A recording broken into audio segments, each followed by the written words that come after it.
नहमदुहु व नसल्ली अला रसूलिहिल करीम अम्मा बाद आउज़ु बिल्लाहि मिनश शैतानिर रजीम बिस्मिल्लाहिर रहमानिर रहीम रब्बि इश्रह ली सदरी व यस्सिर ली अमरी वहलुल उक़दतम मिन लिसानी यफ़क़हू क़ौली। अस्सलामु अलैकुम व रहमतुल्लाहि व बरकातुहू। कैसे हैं आप सब?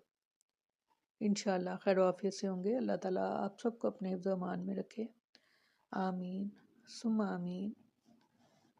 हम कुरान के फ़ज़ाइल का कुछ बयान जो है वो पढ़ रहे हैं। अल्लाह ताला हमें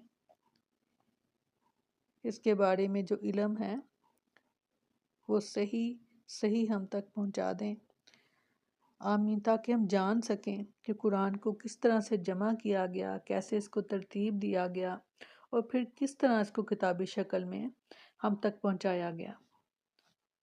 आज हम कुछ बात करेंगे कुछ सूरतों की फ़जीलत के बारे में।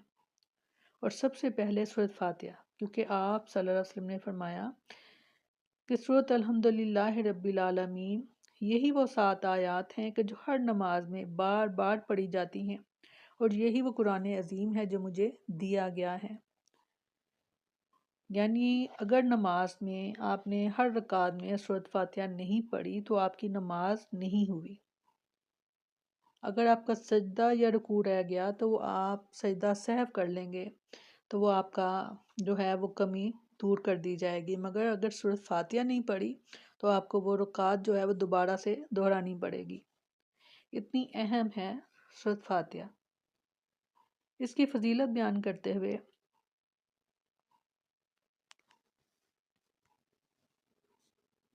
अबू सईद खुदरी रज़ी अल्लाह अन्हु ने बयान किया कि हम एक फ़ौजी सफ़र में थे।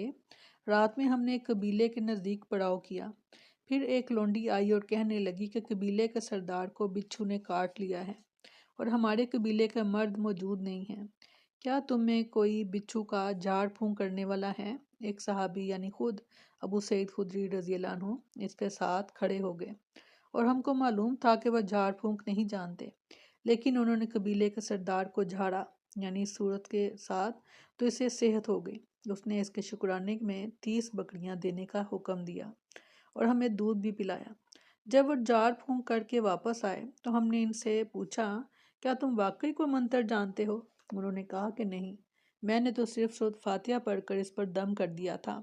और हमने कहा, अच्छा, जब तक हम रसूलुल्लाह सल्लल्लाहु अलैहि वसल्लम से इसके मुतालिक ना पूछ लें, इन बकरियों के बारे में अपनी तरफ से कुछ ना कहो। चुनाचे हमने मदीना पहुंचकर नबी करीम सल्लल्लाहु अलैहि वसल्लम से इसका जिक्र किया तो आप सल्लल्लाहु अलैहि वसल्लम ने फरमाया, उन्होंने कैसे जाना कि सूरत फातिहा मंत्र भी है? जाओ, ये माल हलाल है, इसे तकसीम कर लो और इसमें मेरा भी हिस्सा लिखाना। यानी इसका एक नाम सूरत फातिहा का रकिया भी है, यानी दम, और इसके ज़रिए मरीज़ को दम भी किया जाता है और इसमें शिफा भी अल्लाह ताला अता करते हैं। हमें यहाँ से इसकी फ़जीलत के बारे में पता चल रहा है कि जब हम कुरान खोलते हैं तो सबसे पहले हमें सूरत फातिहा जो है वो मिलती है पढ़ने के लिए। और सूरत फातिहा के कई नाम जो हैं वो बताए गए।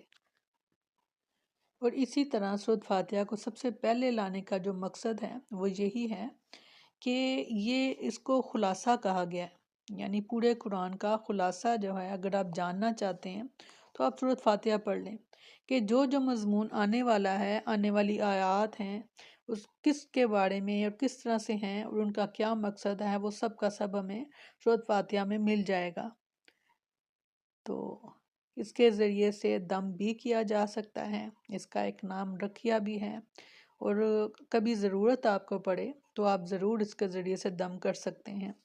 यानी ऐसा दम में जिसमें शिरकिया बातें ना हो और शिरकिया चीज़ें ना हो, वो दम जायज़ है।